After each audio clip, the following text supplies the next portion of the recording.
an act more like piracy in the Indian Ocean. First, the facts.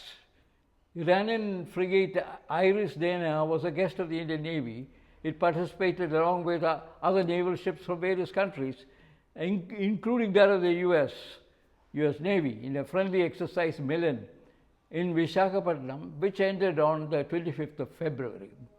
Barely days after participating in this friendly naval exercise, it was torpedoed by a US submarine on the 4th of March in the Indian Ocean near Sri Lanka in international waters.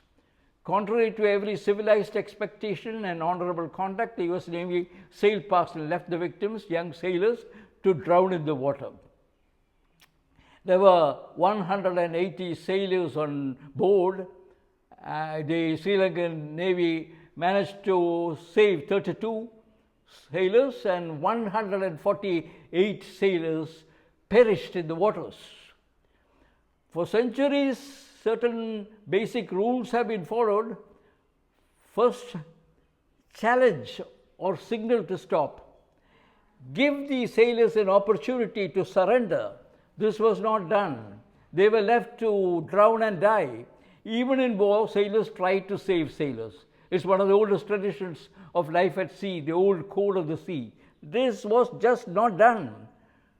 Torpedoing a ship 2,000 miles away from the conflict zone is an act of piracy. Simply blowing a ship up without any regard for human life and then bragging about it, as the US Defense Secretary did, was simply sickening. This is what a war crime looks like. There's a larger point here.